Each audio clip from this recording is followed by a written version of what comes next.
very low-fat diet, doing a ton of aerobics on the treadmill in his house, and yet his weight was hardly budging. If everything I had been taught as a personal trainer was right, that shouldn't have been happening. But it was. Then Al decided to do something I didn't approve of. He went on the Atkins diet. Remember, those were the days when all of us were taught that fat, especially saturated fat, was pure evil. We had been taught that we need carbohydrates for energy and survival. We don't, but that's a discussion for another book. We had been taught that high-protein diets, such as the Atkins diet, were dangerous and damaging, largely because all that saturated fat would clog your arteries, raise your cholesterol, and lead to a heart attack. So I was pretty sure Al was headed for disaster. Except he wasn't. Not only did he start shedding weight and losing his substantial apple-shaped belly, but he also had more energy and was feeling better than he had in decades. I, meanwhile, was impressed with Al's results, but I was convinced he was paying a huge price, and that once he got the blood test results from his annual physical, I would be vindicated. I wasn't. Al's triglycerides, a type of fat found in the bloodstream and elsewhere, had dropped. His blood pressure had gone down, and his cholesterol had risen slightly, but his good cholesterol, HDL, had gone up more than his bad cholesterol, LDL, so overall his doc was pretty happy.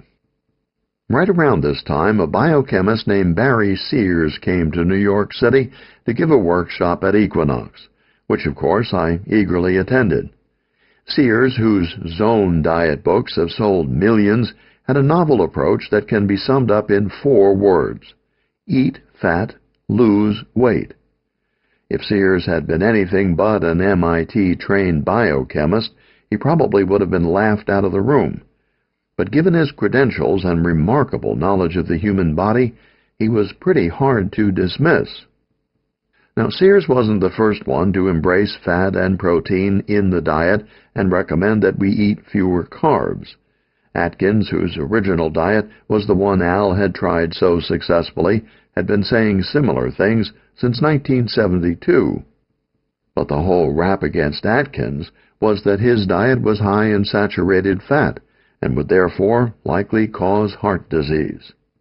So even though many people grudgingly admitted that you could lose weight easily following his program, everyone, including me, believed that the cost would include a hugely increased risk for heart disease.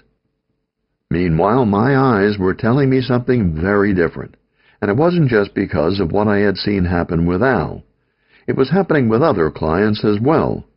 Sick of not getting results on low-fat, high-carb diets, they threw caution to the wind and embraced the Atkins diet and the protein power diet and other protein and fat-friendly diets. They were eating more fat, even more saturated fat, but nothing bad was happening at all, unless, of course, you count feeling better and getting slimmer as nothing. Which got me thinking. Why weren't we seeing consistent results with our clients who were faithfully following low-fat diets and getting plenty of aerobic exercise? Conversely, why were our clients who were going on low-carb diets getting such high marks on their blood tests and astonishing their doctors? What if everything we'd been told about the danger of saturated fat wasn't exactly correct? And if what we'd been taught about saturated fat wasn't the complete truth, what about this relationship between fat and cholesterol? Was it really all as simple as I'd been taught?